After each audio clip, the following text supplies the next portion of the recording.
हम प्रोबेबिलिटी के बारे में डिस्कस कर रहे थे। ये पार्ट 2 है और इसमें आगे हम फर्दर कंटिन्यू कर रहे हैं। पहला टॉपिक है इंडिपेंडेंट और डिपेंडेंट इवेंट। ये दोनों जो इवेंट्स हैं वो हमें नाम से पता चल रहे हैं। इंडिपेंडेंट इवेंट में क्या है कि अगर लेट्स से एक इवेंट है ए, दूसरा इवेंट है बी। ये दोनों इवेंट्स मतलब कि जो प्रोबेबिलिटी है ए इवेंट की, अगर वो बी पे डिपेंडेंट ना हो और जो बी की प्रोबेबिलिटी है वो ए पे डिपेंडेंट ना हो, ये दोनों ही इवेंट्स कैसे हों, इंडिपेंडेंट, और इनकी प्रोबेबिलिटी भी आपस में कैसी हो, इंडिपेंडेंट। ठीक है। नाउ डिपेंडेंट इवेंट में क्या है कि अगर दो इवेंट्स ए एंड बी, इनको हम ए एंड बी दो हमारे पास इवेंट हैं, इनको हम डिपेंडेंट कब बोलेंगे, जब ए की प्रोबेबिलिटी बी पर डिपेंड कर रही हो या फिर बी की प्रोबेबिलिटी ए पे डिपेंड कर रही हो। इसको मैं आपको एक एग्जांपल के थ्रू समझाती हूँ। जैसे कि इंडिपेंडेंट इवेंट में क्या होता है कि अगर मान लो मैंने एक कॉइन लिया, एक मेरे पास कॉइन है और दूसरा मेरे पास एक डाइस है। ठीक है। तो एक इवेंट ए हो गया, दूसरा इवेंट बी हो गया, और हम क्या कर रहे हैं, डाइस और एक कॉइन को दोनों को साथ में थ्रो और डाइस कर रहे हैं। तो ये दोनों ही आपस में इंडिपेंडेंट है। कॉइन का जो आउटकम है वो हेड और टेल आ सकता है, डाइस का जो आउटकम है वो 1 से लेकर 6 तक कोई भी वैल्यू हमें दे सकता है। डिपेंडेंट इवेंट का एक एग्जाम्पल ऐसे हो सकता है कि लेट्स से कॉइन को हमने टॉस किया, अगर हेड आता है तो हम वापस से कॉइन को टॉस करेंगे, और अगर टेल आता है तो हम एक डाइस को थ्रो करेंगे। तो इस केस में हम इस इवेंट को डिपेंडेंट इवेंट बोलेंगे, क्योंकि जो सेकेंड टाइम मैं क्या थ्रो कर रही हूँ वो डिपेंड कर रहा है कि इस कॉइन का आउटकम क्या आएगा। तो ये डिपेंडेंट हो गया। हेड आने पर मैं फिर से कॉइन टॉस करूँगी, टेल आने पे मैं डाइस को थ्रो करूँगी। तो ये एक तरीके से जो इवेंट ए है उस पर डिपेंड कर रहा है कि बी क्या होगा। Now next is addition theorem. Addition theorem में जो पहला केस है, अगर मैं ये मान लूँ कि मेरे दोनों इवेंट्स आपस में म्यूचुअली एक्सक्लूसिव हैं, तो उसका वेन डायग्राम कैसा होगा, ये सैम्पल स्पेस हो गया, या फिर अगर मैं वेन डायग्राम बोल रही हूँ तो इसको यूनिवर्सल सेट मान लो। तो दो इवेंट्स है, यहाँ पर ये ए हो गया and this is B, mutually exclusive है तो साइमल्टेनियसली नहीं हो सकते, इसलिए इसमें कोई भी कॉमन पोर्शन नहीं है। तो मुझे कैलकुलेट करना है probability of A plus probability of B. तो सेट थ्योरी से ही आप फाइंड कर सकते हो, क्योंकि इसमें कुछ भी कॉमन नहीं है और मुझे इसकी इवेंट ए और इवेंट बी की प्रोबेबिलिटी फाइंड करनी है। तो सिंपली हम क्या करेंगे, इन दोनों के सम की प्रोबेबिलिटी अगर मुझे फाइंड करनी है, और ये केस कैसा है, म्यूचुअली एक्सक्लूसिव है, तो सिंपली ए की प्रोबेबिलिटी और बी की प्रोबेबिलिटी का सम कर देंगे, तो हमें इन दोनों इवेंट्स की के जो सम है उसकी प्रोबेबिलिटी पता चल जाएगी। तो ये एडिशन थ्योरम का फर्स्ट पार्ट है जिसमें हम म्यूचुअली एक्सक्लूसिव इवेंट की बात करते हैं। नेक्स्ट है अगेन वेन डायग्राम। अब हम ये कह रहे हैं कि दो इवेंट्स एक साथ हो सकते हैं, जैसे पहले वाले केस में नहीं हो सकते थे, इसमें चांसेस हो सकते हैं। तो वेन डायग्राम कुछ ऐसा होगा, this is A, this is B. अब हम कैसे फाइंड करेंगे, हमें फाइंड करनी है probability of A union B. तो अगर आपको सेट थ्योरी अच्छे से आती है तो आप इसको बहुत ही ईजिली कैलकुलेट कर सकते हो।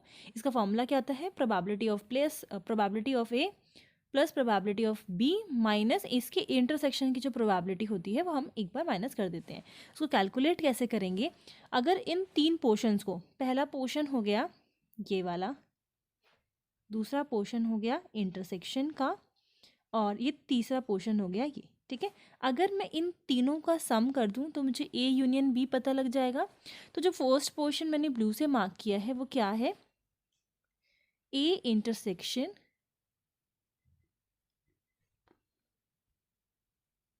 और बी का कॉम्प्लीमेंट। ठीक है, क्योंकि इसमें ए के एलिमेंट आ रहे हैं, बी का कोई भी एलिमेंट नहीं है, इसलिए A intersection plus A intersection B complement plus ये वाला जो पोर्शन है वो दोनों की इंटरसेक्शन का है, and last is A complement intersection of B, क्योंकि इसमें बी के एलिमेंट्स आ रहे हैं और ए का कोई भी एलिमेंट नहीं है। नाउ अब हम इसी पोर्शन को और कैसे लिख सकते हैं, इसमें ए में से अगर मैं सारे बी के एलिमेंट्स को हटा दूँ, ठीक है, तो ये वाला पोर्शन मुझे मिल जाएगा।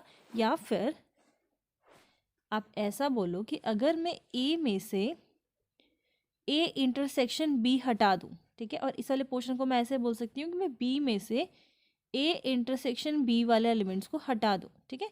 तो मैं यही कर रही हूँ। जो फर्स्ट वाला पार्ट है हम इसको और कैसे लिख सकते हैं, फर्स्ट पार्ट को हमने लिख लिया ए माइनस ए इंटरसेक्शन बी, दूसरे वाले को मैंने एज इट इज रहने दिया ए इंटरसेक्शन बी, और लास्ट वाले को मैंने लिख दिया बी में से इंटरसेक्शन वाले एलिमेंट्स को हटाना है। तो इससे ये कैंसिल हो गया। तो हमें प्रोबेबिलिटी निकालनी थी क्योंकि, तो ये कैसे आ जाएगा, probability of A plus probability of B minus intersection वाला प्रोबेबिलिटी ऑफ द इंटरसेक्शन, ये हो जाएगा probability of A union B के इक्वल। अगेन ये हमारा सेकेंड पार्ट हो गया एडिशन थ्योरम का। Now next is multiplication theorem, और इसको मैं आपको एग्जाम्पल की हेल्प से बताऊंगी।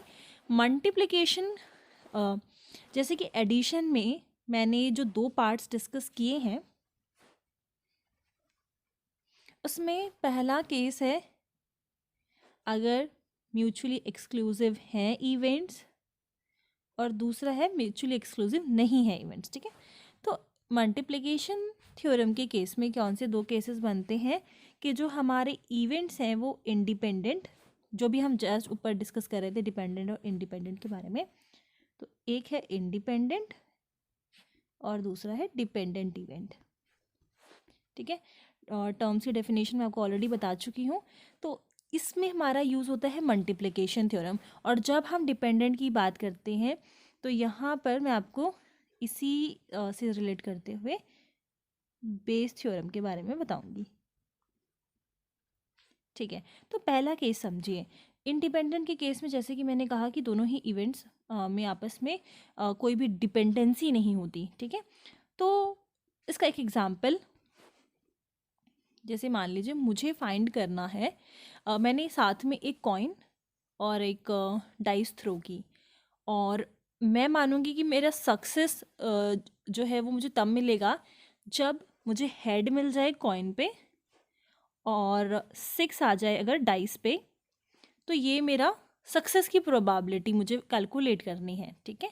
तो हम मल्टीप्लिकेशन थ्योरम से कैसे फाइंड कर सकते हैं, अगर मैं सिंपली सब इसका जो सैम्पल स्पेस है वो बनाऊं, तो सबसे पहली जो प्रोबेबिलिटी है, जो आउटकम हो सकता है वो ये होगा H1, देन मतलब हेड आ गया और डाइस पे 1 आ गया, अगेन हेड आ गया या फिर डाइस पे 2 आ गया, इसी तरीके से हेड आ गया और डाइस पे 3 आ गया, एंड सो ऑन, ये हो जाएगा H6, ठीक है। इसी तरीके से कंटिन्यू करेंगे, टेल 1 आ गया, टेल डाइस पे 2 आ गया, एंड सो ऑन, टेल और डाइस पे 6 आ गया, ठीक है। नाउ मुझे कौन सा वाला केस चाहिए था, मुझे ये वाला केस चाहिए कि हेड हो और डाइस पे 6 हो। तो आप सिंपली जो क्लासिकल प्रोबेबिलिटी, जो प्रोबेबिलिटी की डेफिनेशन होती है कि जो मुझे आउटकम चाहिए, जो मेरा फेवरेबल आउटकम है वो कितना है, 1 डिवाइडेड बाय जो सैम्पल स्पेस में जितने टोटल नंबर ऑफ आउटकम्स हैं, ठीक है, वो कितने हैं, 12 हैं। तो प्रोबेबिलिटी कितनी हो गई, 1/12। बट इसके लिए मुझे क्या करना पड़ रहा है, इसके लिए मुझे पूरा सैम्पल स्पेस बनाना पड़ रहा है, सारे आउटकम्स देखने पड़ रहे हैं, फिर उसमें मुझे फेवरेबल देखना पड़ रहा है। तो इसको हम इजी तरीके से कैसे कर सकते हैं, मल्टीप्लिकेशन थ्योरम की हेल्प से। मुझे अगर फाइंड करना है प्रोबेबिलिटी ए बी की, यहाँ पर ए और बी मेरे 2 इवेंट्स हैं। यहाँ पर ए वो कॉइन वाला, आप मान लो कि हेड एंड टेल आता है, बी डाइस को थ्रो कर रहा है तो 1 to 6 आता है। तो सिंपली अगर 2 इवेंट्स की मैं बात कर रही हूँ, मुझे 2 इवेंट्स की प्रोबेबिलिटी फाइंड करनी है, एंड ये दोनों इवेंट्स कैसे हों, इंडिपेंडेंट हो। तो हम सिंपली क्या करते हैं, probability of A multiply by probability of B. ये हमारे काम को आसान कैसे करता है, देखिए ए इवेंट मैंने कॉइन का माना था, तो 2 ही पॉसिबिलिटीज़ होती हैं, हेड एंड टेल। तो हेड बोला गया है, इसका मतलब हेड आने की प्रोबेबिलिटी कितनी है, हाफ। बात करते हैं डाइस की, तो मुझे 6 चाहिए, ठीक है।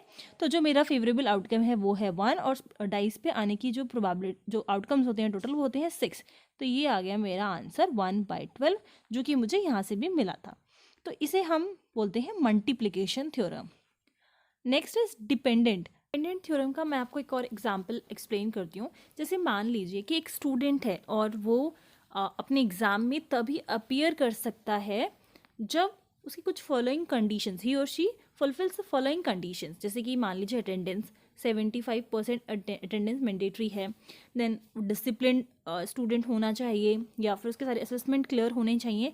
तो ये जो एक ऐसा केस है, इसका जो इवेंट मतलब कि पेपर वो दे सकता है या फिर नहीं, वो किस पे डिपेंडेंट है, कुछ फॉलोइंग कंडीशंस लगी हुई हैं, वो इस पे डिपेंड कर रहा है।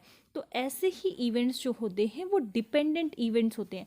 प्रोबेबिलिटी ए की क्या होगी जब बी इवेंट हो चुका है, और इसको आप रीड कैसे करोगे, probability of B subject to the condition B has already happened. Find करने का क्या तरीका होता है कि हम लेते हैं प्रोबेबिलिटी इन दोनों इवेंट्स के इंटरसेक्शन की डिवाइडेड बाय जो इवेंट हो चुका है, प्रोबेबिलिटी ऑफ बी आ जाएगा। ठीक है, ये इसका फॉर्मूला है। इसी तरीके से दोनों के इंटरसेक्शन की probability divided by probability of A, क्योंकि ये हो चुकी है इसलिए हम इससे डिवाइड कर रहे हैं। तो यहाँ पे मेरे पास दो फॉर्मूलेज आ गए। ठीक है, अगर ए हो चुका है तो बी का, बी की प्रोबेबिलिटी अगर ए हो चुका है। तो मैं इसको इक्वेशन नंबर 1 मान लेती हूँ, इसको इक्वेशन नंबर 2 मान लेती हूँ। अब मैं दोनों ही इक्वेशंस को पी जो इंटरसेक्शन की प्रोबेबिलिटी है उसकी फॉर्म में लिख रही हूँ। तो इसको अगर मुझे इसके इज इक्वल्स टू में लिखना है तो ये इधर जाएगा, मल्टीप्लाई में हो जाएगा। ए को शिफ्ट करेंगे तो यहाँ पर ये मल्टीप्लाई में हो जाएगा। तो पहली इक्वेशन से मुझे मिला इंटरसेक्शन ए और बी का की जो प्रोबेबिलिटी है वो ये होगी ए बाई बी इनटू में प्रोबेबिलिटी ऑफ बी। ये मुझे मिला है from equation number 1। Second equation से probability of intersection this is equals to, यहाँ पे हो जाएगा B by A into probability of A, और ये मुझे मिला है फ्रॉम इक्वेशन नंबर 2। अब आप इन दोनों इक्वेशंस को देखिए, जो लेफ्ट हैंड साइड है वो कैसा है, इक्वल है, तो हम इसे इक्वेट कर सकते हैं। और इक्वेट करने पे जब हम इसे इक्वेट कर देंगे तो ये इसके इक्वल आ गया। तो अगर आपको मान लीजिए प्रोबेबिलिटी निकालनी है ए की, ठीक है, इन दोनों में से हम किसी की भी प्रोबेबिलिटी निकाल सकते हैं, चाहे प्रोबेबिलिटी ऑफ ए आपको चाहिए हो या प्रोबेबिलिटी ऑफ बी चाहिए, अकॉर्डिंग टू द क्वेश्चन। ये जो दोनों फॉर्मूलेज मैंने लिखे वो किसके थे कि ए की प्रोबेबिलिटी तब क्या होगी जब बी हो चुका है। यहाँ पर जो प्रोबेबिलिटी ऑफ ए और हम बी लिख रहे हैं, यहाँ पर ही प्योरली ए और इवेंट बी की प्रोबेबिलिटी है, यहाँ पर ऐसा कोई कंडीशन नहीं लगी हुई। तो जब हम इक्वेट करेंगे तो कुछ इस तरीके से हमें मिलेगा A by B into probability of b, this is equals to b by a into probability of b। तो अगर आपको a की प्रोबेबिलिटी निकालनी है तो आप इसको इधर शिफ्ट कर दो, ये हो जाएगा b by a। ठीक है, और इसी को हम बोलते हैं बेस थ्योरम। ठीक है, ये जो मैंने लिखा है बेस थ्योरम, ये हटा देती हूँ इसको मैं, ये इसका फॉर्मूला है। इसी तरीके से आप प्रोबेबिलिटी ऑफ बी कैलकुलेट कर सकते हो, और उसको भी हम, ये जो बेस थ्योरम के ही फॉर्मूलेज होते हैं जब डिपेंडेंट इवेंट की बात हो रही होती है। तो आई होप आपको सारे टॉपिक्स क्लियर हो गए होंगे। अगर कोई भी डाउट है तो आप मुझसे पूछ सकते हो। Thank you.